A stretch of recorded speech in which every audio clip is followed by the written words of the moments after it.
warahmatullahi wabarakatuh. Waalaikumsalam warahmatullahi wabarakatuh. Kepada Bapak Ibu saya ucapkan selamat datang dan terima kasih atas kedatangannya. Jadi tujuan dari kegiatan ini adalah untuk membangun kesadaran peserta mengenai pentingnya peran mereka sebagai orang tua dan pengaruh mereka terhadap tumbuh kembang anak.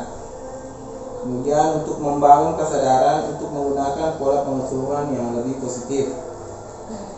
Jadi yang akan kami jelaskan yaitu tentang menjadi orang tua yang lebih baik. Sikap dan perilaku orang tua adalah contoh bagi anak-anaknya. Jika sifat dan perilaku orang tua baik, maka anak pun akan melakukan hal-hal yang baik, begitupun sebaliknya.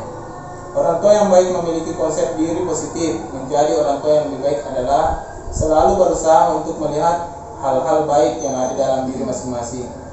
Orang tua adalah contoh bagi anak. Ada 3, yaitu yang pertama sikap dan perilaku orang tua. Sikap dan perilaku orang tua adalah contoh bagi anak-anaknya.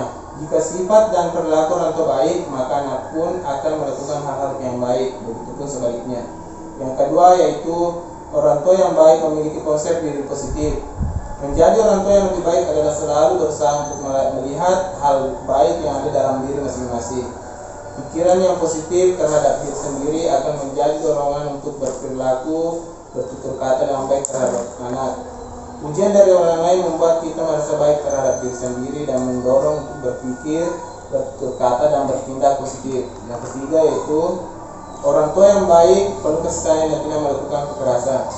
Permasalahan ekonomi keluarga tanpa sadar membuat orang tua bertindak kasar dan sering marah pada anak sehingga menjadikan keluarga yang tidak bahagia. Orang tua perlu menyadari bahwa semua hal yang dilakukan sebagai orang tua akan mempengaruhi anaknya. Kemudian ayah dan ibu bekerja sebagai tim. Yang pertama yaitu melibatkan ayah dalam pengasuhan sehari-hari. Ayah tetap bisa memanfaatkan waktu makan bersama untuk menunjukkan perhatian kepada anak, membantu anak berusia balita untuk makan, bertanya dan mendengarkan cerita dari anak, membacakan cerita sebelum tidur, bercerita kepada anak tentang berbagai hal, atau membantu anak menyelesaikan tugas dari sekolah.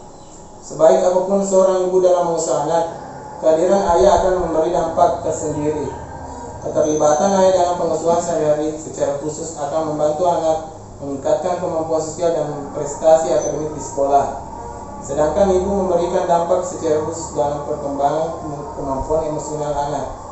Dengan saling bekerja samanya ayah dan ibu dan saling membantu dalam mengasuh anak. Yang kedua yaitu membuat keputusan bersama dan melaksanakan dengan konsisten. Orang tua yang baik tidak selalu harus memenuhi semua permintaan anak, namun sebaiknya selalu memberikan apa yang menjadi kebutuhan mereka. Kemudian menghindari konflik di hadapan anak. Sangat penting untuk menghindari pertengkaran di hadapan anak karena akan menyebabkan anak menjadi agresif, berperilaku kasar terhadap orang lain, konsentrasi belajar terganggu, menjadi penakut dan merasa tidak senang berada di rumah. Orang tua bisa saja berbeda pendapat dalam banyak hal, namun ketika hal tersebut menyangkut pengasuhan anak, maka perbedaan pendapat tersebut sebaiknya tidak ditunjukkan di hadapan anak. Kemudian menjadi orang tua yang lebih baik adalah jangan menghindari perbedaan pendapat atau pertengkaran di hadapan anak. Sampai di sini mungkin ada pertanyaan dari Bapak Ibu. Bertanya Pak. Ya silakan Bu. Jadi kalau misalnya ada pertengkaran antara suami sama istri, jadi tidak boleh diperlihatkan depannya anak. Kalau bisa Bu usahakan jangan bertengkar di depan anak. Jadi kalau misalkan ada masalah usahakan jangan di depan anak untuk penyelesaiannya. Kayaknya mungkin seperti itu. Jadi nanti akan ada modul yang saya akan bagikan ya Bapak Ibu. Jadi usahakan nanti kalau bisa kalau pulang dibaca-baca, terus yang paling utama itu diterapkan. Mungkin hanya itu yang sempat saya sampaikan pada hari ini. Nanti dilanjut di sesi selanjutnya. Wabillahi taufiq wal hidayah. Wassalamualaikum warahmatullahi wabarakatuh.